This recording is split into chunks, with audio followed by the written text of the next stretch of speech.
Nibyo ni ku itariki 11 z'ukwezi kwa 12 cyangwa se ukwezi ko kuboza umwaka w'2025 twongeye kugaruka muri studio cyangwa se twongeye kugaruka imbere y'izi mikoro za Region Info aho tugiye kureba akantu ku kandi ibiri kuvugwa biri kujya mbere kugeza kuri uyu mugoroba. Nibyo koko turi masaha ni mugoroba hano mu karere ka Afrika y'ibiyaga bigari, ubwo abatari muri aka gace mumenye ko ariko byifashe ku mirongo imbere ku rugamba naho twamaze gusatira amasaha ya ni mugoroba. Rero amakuru aturuka mu bice bigiye bitandukanye aragaragaza ko ubushyamirane hagati y'inyeshyamba zibezwa mu mutwe 23 mu by'ukuri n'ubutegetsi bwa leta ya Repubulika Demokarasi ya Kongo n'uvuga abashyigikiye Kinshasa harimo n'ingabo z'u Burundi bikomeje mu bice bigiye bitandukanye byo muri Kivu y'Amajyepfo. Ibi bikaba byakuye amakimbirane ndetse n'umwuka mubi wongeye gututumba binyuze mu mvugo hagati y'ibihugu birimo u Rwanda, Repubulika Demokarasi ya Kongo n'u Burundi, nkuko hakomeje kugenda hagaragara ugusubirikanya amagambo agiye atandukanye.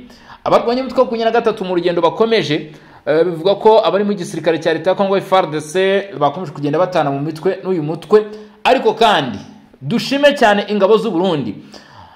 Ingabo z'u Burundi zigeze zicye ziravuga ziti ntago mu by'ukuri ari ukubarwana urugamba. Babwiraga mu by'ukuri bamwe mu basirikare ba FARDC bavuzweho ubugambanyi, bavuzweho guhunga, ndetse baravuga bati twebwe ntago tuza kurekura uyu mujyi wa Uvira gutyo gusa. Ndagira nkubwire ko igisirikare cy'u Burundi gikoze amateka akomeye cyane hara muri Uvira muri Kivu y'Amajyepfo. Abenshi babivuze muri uyu mujyo baravuga bati kubera yuko igisirikare cy'u Burundi cyaba kizi yuko iyi Uvira nifatwa bishoboka cyane ko umujyi urimo Bujumbura ushaka kutagira amahoro, ati niyo mpamvu ingabo z'u Burundi zishobora kuba zakarisha umurego zikavuga ziti Uvira ntabwo iza gufatwa gutyo. Nanone bakongera kuvuga bati ngo ingabo z'u Burundi nyinshi zimaze iminsi zisukiranya ku mipaka ihuza ibi bice ndetse n'u Burundi yewe no ku gice cy'u Rwanda nkuko amakuru akomeje kugenda bivuga. Ariko ngibyo nanone bigakorwa mu rwego rwo gutinya ko inyeshyamba z'umutwe wa 23 zishobora gufatikanya n'abitwa Red Tabara, dire ko hadakwema kubaho raporo zigaragaza ko ngo uyu mutwe ukorana na 23 bakaba bajya guhungabanya umutekano w'u Burundi. Ibyo bikagirwa impamvu, ariko ndakubwiza ukuri cyangwa se ndagira ngo nkubwire yuko ingabo z'u Burundi zagize zitya zirafunga zagize gutya zirafunga bakaba uduce tugiye dutandukanye twose. Ubwo 23 yavugaga ati turanyura muri bice bi strategique gutya na gutya, ingabo z'u Burundi zirakaba zanga kuva ku izima. Kugeza kuri ubu ngubu amakuru aturukayo aravuga ko igisirikare cy'u Burundi kigihagaze bwuma. Murabiza aba basore ni babi cyane ku kintu bita sharing, bagize batya bafata intwaro zikomeye cyane, dore ko ubwinshi bwabo butangana nk'uko bivugwa, ariko ubushobozi bwabo mu by'ukuri bwo nagererana. Birazwi igisirikare cy'u Burundi wamaze kumuha izi mbunda z'amatrasante, wamaze kumuha izi mbunda zirasa kure, izi mbunda zisheringa, igisirikare cy'u Burundi kirakubwira kiti igira hino tukwere kuko inama zambarwa, igira hino tukwere kuko urugamba rurwanwa. Nibyo bibaye rero ubu tuvugana kugeza kuri iyi saha mw'abantu mwe muri bice byo muri Kivu y'Amajyepfo. Ingabo z'u Burundi, igisirikare cy'u Burundi FDNB kikaba bivugwa neza rwose kandi uku n'ukuri banze kuva ku izima. Umujyi wa Uvira bakomeje kuwurwaniramo. Ese biraza kushoboka ko baza kwirukana izi nyeshyamba za 23 muri iyi myanya igiye itandukanye? Biraza kugenda bite? Ibyo nibyo tugiye kuba twarebera hamwe. Kuri ubu ubutegetsi bwa Repubulika Demokarasi ya Kongo bwashinjwe ubugambanyi muri Uvira. Abaturage bagera ku 200,000 birabarurwa ko bamaze guhunga. Hari abahungiye mu bice bitari kweramo imirwano, hari abahungiye i Bujumbura, ndetse kugeza ubu imiryango irimo HCR ikaba yatangaje yuko izi ngabo z'u Burundi zirimo zifatikanya nayo mu bikorwa byo kwakira aba baturage barimo bahunga iyi mirwano irimo iba mu bice bigiye bitandukanye. Ariko kandi hari breaking news. Perezida w'igihugu cy'u Rwanda Paul Kagame ngo yamaze gutangaza ko ingabo z'u Burundi ziri muri Repubulika Demokarasi ya Kongo ngo zaba zimaze kurenga 20,000. Yasibye byaba ari ukuri, reka turebe ibimaze kuvugwa. Nawe ngo abayobozi bagiye batandukanye hagati y'ibihugu byombi bakomeje kugenda mu by'ukuri bavuga amagambo agiye atandukanye. Ibyo bishaka ko bishaka gukomeza umwuka mubi usanzwe n'ubundi hari, bikaba ariko byatuma ufata indi ntera. Mukuru w'igihugu cy'u Rwanda Paul Kagame ngo yatangaje ko ingabo z'u Rwanda i Burundi ziri muri Repubulika ya Demokarasi ya Kongo ngo zamaze kurenga 20,000. Umukuru w'igihugu ibi yabitangaje rero none tariki 11 ukwezi k'Ukuboza kuri wa kane, ubwo yari amaze kwakira indahiro y'abayobozi baheruka kwinjira muri guverinoma ya Dr. Charles Murigande uheruka kugirwa umusenateri ndetse n'abacamanza bo muri rukiko rw'ubujurire.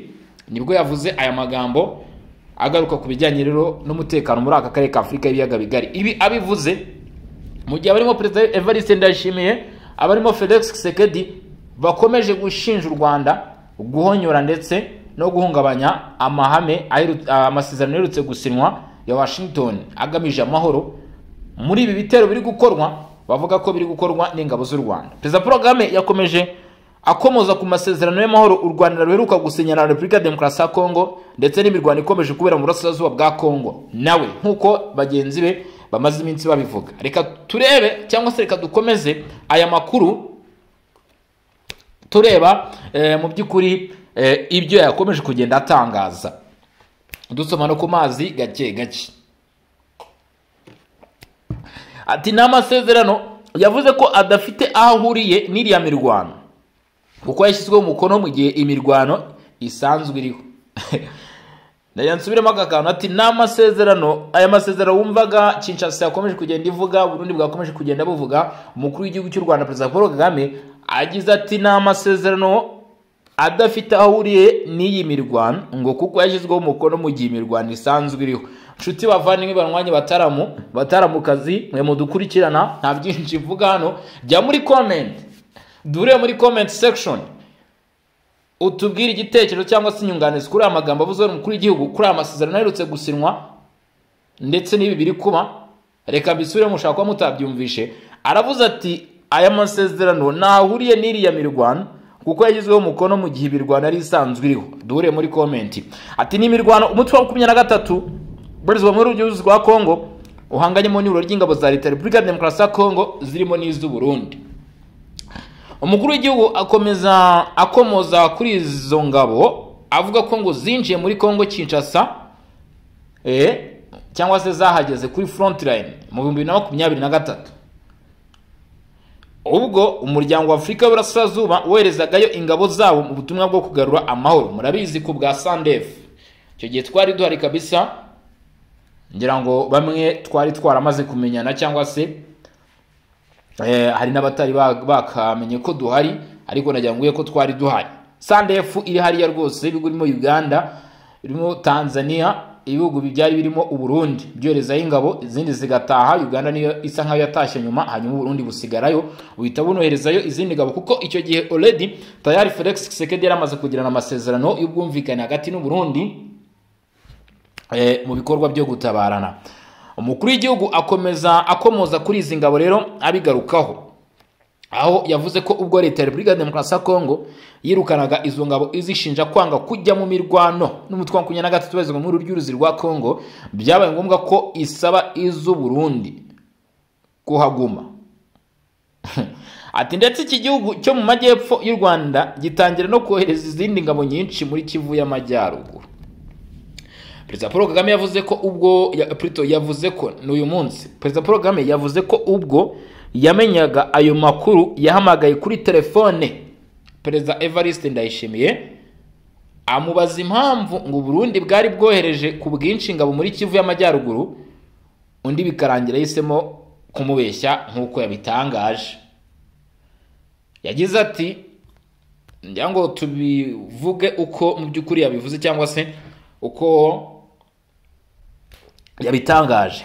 Ati nafashe telefone mpamagara Perezida w'u Burundi Ndayishimiye ndamubaza nti ingabo zari ziri mu butumwa bw'umuryango wa Afurika y'Uburasirazuba mu burasirazuba bwa Kongo ko bazirukanye Uburundi bugasigara, hakaba ari kuza iza SADC, Uburundi bwaje muri SADC.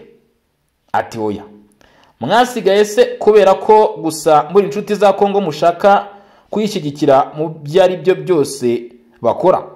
Cyo cyari ikibazo. Akomeza agira ati avuga ko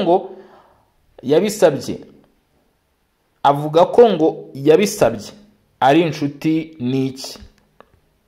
Perezida Kagame yakomeje agira ati narongeye ndamubwira nti ko ndeba hari izindi ngabo ziyongera kandi zijya mu majyaruguru yacu Minembwe ndetse na Uvira ko biri mu majyepfo, mu majyaruguru murajya gukora iki? Za Goma ndetse na za Rucuro murajyanwayo niki? Arambwira ngo ninde wakubwiye ko dufite ingabo aho hantu? Ndamubwira ni hari ababimbwiye ariko nanjye nabibonye kuko bampaye ibimenyetso. Ni ariko ntabwo nari kubyemerera ntabanje kukubaza wowe ubwawe ngo numve ibyo umbwira. Icyo ni ikiganiro perezida w'igihugu cy'u Rwanda yashyize hanze bimwe mu byo yaganiriye na Perezida Evariste Ndayishimiye uko byari bimeze. Ati icyo gihe Ndayishimiye yasubije Perezida Paul Kagame ko uwamubwiye ibyo yamubeshye. Ati ko nta ngabo Uburundi bwari bufite muri Kivu y'Amajyaruguru. Perezida Kagame yavuze ko igitangaje ariko ngo hadaciye kabiri abasirikare b'Uburundi batangiye gufatirwa ku rugamba, ngo gusa nabwo igihugu cyabo kikabihakana. Kuva kuri ubu ingabo z'Uburundi ngo ziri muri Repubulika ya Demokarasi ya Kongo, ngo imibare igaragaza ko zaba zirenga ibihumbi 20. Ati ibihumbi by'Abarundi bari muri Uvira, bari muri ibyo bice bya za Minembwe, bagiye za Crimée, bagiye za Kindu, bagiye Barikare, bagiye Kisangani, bafite ibihumbi birenga 20 by'abasirikare. Abo ni Abarundi bari ku butaka bwa Repubulika ya Demokarasi ya Kongo. Perezida Paul Kagame yavuze ko ngo kuri ubu ingabo z'u Burundi yashinje ingabo z'u Burundi gukomeza gukora ubwicanyi mu Minembwe zikoresheje imbunda ziremereye na drone, ngo ikibabaje amahanga yirirwa yibasira u Rwanda akaba atavuganira rimwe abicwa. Ayo ni amagambo amaze kuvugwa cyangwa se gutangazwa n'umukuru w'igihugu avuga kuri ibibazo bya hano mu karere ka Afurika y'ibiyaga bigari. Ngira ngo murabyiyumviye. Umukuru w'igihugu cy'u Rwanda avuze aya magambo aza asanga ay'abakuru b'ibihugu byombi wa Repubulika ya Demokarasi ya Kongo ndetse n'u Burundi batangaje. Biraza kugarukira mwe abantu mwe, niyo mpamvu mbabwira nti mujye muri comment section mutubwire ibi bintu nanjye ndabona noneho kuri inshuro ibintu byamaze guhindura isura. Bimwe tujya tuvuga ati ibintu byahinduye isura, ahangaha noneho nibwo ibintu byamaze guhindura isura cyangwa se byamaze kuba byafata urundi rwego. Ibyo twagiye tuvuga ntabwo byari bikomeye cyane. Umujyi wa Uvira biratangazwa cyangwa se biravugwa ko ushobora kuba wagira ingaruka zikomeye cyane vuba bidatinze ku nyeshyamba z'umutwe wa 23 ndetse no ku gihugu nk'u Rwanda gishinjwa gutera inkunga ibikorwa by'umutwe wa 23 kama mbaye ngaha abantu bari rero. Ati inyeshyamba za 23 zifashe Uvira biza gushyira igitutu ku gihugu nk'u Rwanda kuko Repubulika ya Demokarasi ya Kongo ishobora kuza gutangira gusabira ibihano iki gihugu, ndetse abenshi bakavuga ko ngo ibi bishobora kuba byamaze no gukorwa. Ni mu gihe kandi Burundi nabwo bwatangaje ko butaza guhwema kugira uruhare muri ibi bikorwa byo gutuma izi nyeshyamba zigera muri ibi bice bitewe nuko batizeye umutekano wabo,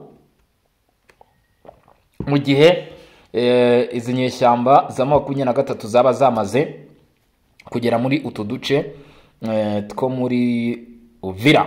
Ubu tuvugana rero abaturage bakomeje kugenda bahunga nkuko amashusho ndetse n'amafoto arimo kugenda arushaho kubigaragaza.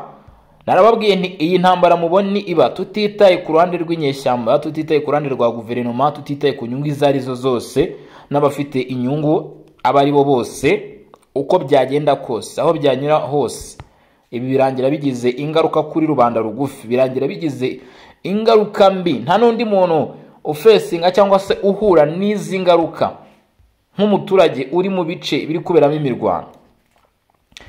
Icyambere kuri ubu ibinyamakuru birimo Al Jazeera birimo bikurikiranira hafi inkuru zibiri kubera ku butaka bw'Uburasirazuba bwa Repubulika ya Demokarasi ya Kongo, baremeza ko muri ubu ishyamirane bukomeje kugenda biba muri iyi ntambara, muri iyi mirwano, abaturage 400 bose, ndajya nkubwira ni abaturage 400, abo 400 harimo abana, abo 400 harimo abadamu, harimo abagabo, bamaze kuba bagwa muri ibi bikorwa mu gihe gito cyane. Nkeka ibyumweru bibiri ntago birashira kuko imirwano yatangiye ku itariki navuga ko ari ni ya mbere ku kwezi kwa 11, ubundi ni itariki ebyiri, byari kwa kabiri kuko twagiye kujya i Washington dukurikirana ibijyanye n'amasezerano yari gusinywa hagati y'abakuru b'ibihugu byombi tugeze ku munsi wa gatatu w'imirwano, kandi byari kuwa kane. Ibaze mu gihe gito cyane nk'iki ngiki ibikorwa mu by'ukuri bibaye, ibaze amashyano. Amakuru avuga ko bitaje Jacques Purusi, guverineri w'intara Kivu y'Amajyepfo, ubwo yanyarukiraga mu bitaro bimwe na bimwe ruherereye hano muri Kivu y'Amajyepfo, aho yabashije kugera, ngo yabashije kuba yatungurwa. Yatunguwe n'iki mwabana mwe? Yatunguwe n'ibyo yabonye, ngo kuko yakubiswe n'inkuba nyuma yo kubona ibitaro byuzuye inkomere ndetse n'imirambo. Ngo ibi byatumye avuga ati hakwiye ingamba, ndetse byanatumye uyu munsi tubona itangazo nanagarutseho kare mu nkuru twatambukije, ndetse na kopi original yayo nashyize muri groupe yacu ya WhatsApp ya Songa Mbere. Murabizi ko kuyijyamo ari uguca muri comment twariba link tuba twaguterekeyemo. Mu by'ukuri yavuze ati ibiri kuba biteye agahinda gakomeye cyane, biteye agahinda n'umubabaro kubona abaturage bangana gutya bakomeje guhura n'ihurizo nk'iringira, kandi koko biteye agahinda. Umuryango wa Afurika yunze ubumwe uyobowe na Muhammad Ali Yusuf wasabye ko hagira igikorwa mu gihe ibipimo by'abaturage bakomeje kuburira ubuzima bwabo mu mirwano bikomeje kurushaho kwiyongera. Si ibyo gusa kandi n'abaturage barimo bahunga nabo mu by'ukuri imibare yabo ikaba ikomeje kurushaho kugenda iba myinshi. Ese koko ibyo biraza gukorwa? Ni ibivugwa rero hano mu karere ka Afurika y'ibiyaga bigari. Ni amahano ateye ubwoba, ndetse abenshi bavuga bati ibikorwa biri gukorwa n'inyeshyamba z'umutwe wa 23 ni bimwe mu bikorwa bishobora kuzasigara mu mateka y'isi. Perezida wa Komisiyo y'Umuryango wa Afurika yunze ubumwe arasaba ko hagira igikorwa mu gihe ibikorwa by'ubugizi bwa nabi bikomeje kwiyongera, ndetse no mu kurenga ku masezerano, aho yamaganye ibiri kuba mu duce tugiye dutandukanye mu burasirazuba bwa Kongo. Uyu perezida wa Komisiyo y'Umuryango wa Afurika yunze ubumwe Muhammad Ali Yusuf yasabye ko habaho mu by'ukuri ingamba zikomeye cyane hano mu karere k'ibiyaga bigari, cyane cyane muri Kivu y'Amajyepfo, muri Repubulika ya Demokarasi ya Kongo, ndetse no mu bice bya Cibitoke mu Burundi. Mu itangazo yashyize ahagaragara yagaragaje ko hari impungenge zikomeye ku bibazo by'umutekano bikomeje kwiyongera, ndetse anasaba impande zose kwirinda ibikorwa byose bishobora guteza umutekano muke. Muhammad Ali Yusuf ngo ababajwe cyane n'imirwano irimo kubera mu bice bigiye bitandukanye bya Kivu y'Amajyepfo, ndetse n'urugomo rukorerwa abasivile n'abaturage. Ngo abona ko bitajyanye n'inzira yo kugabanya ubwiyongere bw'umutekano muke wazambye yatangijwe, ndetse ikagendera mu mujyi w'amasezerano ya Doha hagati ya Repubulika ya Demokarasi ya Kongo n'inyeshyamba za 23. Ati kandi aya masezerano ya Washington yasinywe hagati ya Kinshasa na Kigali nayo aratwibutsa ko mu by'ukuri ibiri kuba atari byiza. Aragaragaza kandi ko biri gutuma habaho cyangwa se arushaho kuba umwuka mubi. Bivuze ngo umuryango wa Afurika yunze ubumwe nawo umaze kwamagana tayari ibi bikorwa biri kuba muri Kivu y'Amajyepfo, kandi bikaba byavuzwe n'umuyobozi uyoboye Muhammad Ali Yusuf. Perezida wa Komisiyo y'Umuryango wa Afurika yunze ubumwe EAU arasaba abantu bose babigizemo uruhare gushyira imbere igisubizo cya politiki aho kwigwizaho inyungu ndetse no kureba no kwikunda. Ngo arizera ko ubu ari bwo buryo bwonyine busigaye bushobora gukoreshwa kugira ngo mu by'ukuri ikibazo nk'iki ngiki kibe cyakemuka. Ibibazo by'urugomo biri gukorerwa abasivile ndetse n'ibindi bitandukanye bikomeje kugenda biba, kubera yuko wa mungani mu by'ukuri nituza guca ku ruhande cyangwa se nibiza kugendana gutya na gutya, abaturage bo barimo bararushaho kugenda bapfa. Kuko kugeza kuri ubuyobozi bw'uturere dukoreshwa n'imirwano muri Kivu y'Amajyepfo baremeza ko abasivile 400 bamaze kwicwa nyuma y'imirwano irutse kubera mu duce tugiye dutandukanye, ndetse ngo ibi nta wundi ubiri inyuma ni umutwe wa 23 ngo wishyigikiwe n'ingabo z'u Rwanda ukomeje kugaba ibitero muri Kivu y'Amajyepfo burasirazuba bwa Repubulika ya Demokarasi ya Kongo. Ibi urabisanga no mu nyandiko y'igitangazamakuru Al Jazeera. Kuri wa kane 23 yashimangiye ko irimo iragenzura tumwe mu duce two muri Uvira muri Kivu y'Amajyepfo, ndetse ngo iki gitero kikaba mu by'ukuri kimuye abagera kuri 200 mu byabo. Ariko nanone tukibaza tutise niba inyeshyamba zo mu mutwe wa 23 zivuga ko abaturage ziri kubarengera ndetse zikavuga ko abaturage bazitegereje amatsiko kandi bazifitiye urukundo. Ni gute ugera ahantu, iki nacyo ni ikibazo nibajije, abaturage ibihumbi 200 basaga, kuko iyo ni imibare yabashije kuba yafatwa mu babazwe. Hari abahungiye mu bice bitabashe kumenyekana, baciye mu nzira kuko umuntu yagiye guhunga ntabwo akubwira ngo ndacangaha, abakiza amagara hariho hose hashoboka yahanyura. 200 nibo babariwe na HCR ndetse n'indi miryango igiye itandukanye yabashe kugira uruhare muri iki gikorwa. Bivuga ko 100 abagera ku 1000 aribo bahungiye mu Rwanda nk'uko rwabivuze. Ni gute ugera ahantu abaturage bangana gutya bagahunga? Icyo nacyo ni ikibazo cyo kwibaza, ni ikibazo cyo kwibaza cyane. Amasezerano rero mu by'ukuri yagiye avugwaho atavugwaho rumwe, ari mu byakomeje kugenda byibazwaho rero. Ariko mubwire yuko Amerika irimo iramagara u Rwanda kuva ku butaka bw'Uburasirazuba bwa Repubulika Demokarasi ya Kongo. Bivugwa ko ngo uyu mutwe waba ufite abarwanyi bagera ku 6500, ariko bikavuga ko mu by'ukuri benshi bakomeje kwerekeza muri biriya bice by'amajyepfo. Nuvuga ngo rero abo bavugwa nabari kuvuga ko bagabye ibitero hariya kuri iki gice cy'intara ya Kivu y'amajyepfo muri Uvira. Nkuko bimeze amakuru rero nagira ngo mbwire nibijyanye rero n'ibyavuzwe n'ubutegetsi bwa Kigali, nibijyanye rero kuvugwa ku mirongo y'imbere ku rugamba ndetse n'amakuru yo guturukayo. Ingabo z'u Burundi zakomeje kwihagararaho ndetse no kurushaho guhangana. Ni muri urwo rwego rero mu by'ukuri amakuru yacu tubashe kuba twayagarikira ahangaha. Turaza gusubukura amasaha ari imbere, nuze gucikwa turatureba ibindi babigezweho, ndetse dore ko amakuru abakomeje kugenda yisukiranya ari menshi. Urasabwa kutaza gucikwa ibiganiro n'amakuru tuza kugenda tukugezaho. Nge ndi Bosco umutaramu cyane, iyi ni Region Info, nge ndi umutaramu cyane. Ciao ciao, hasta la vista.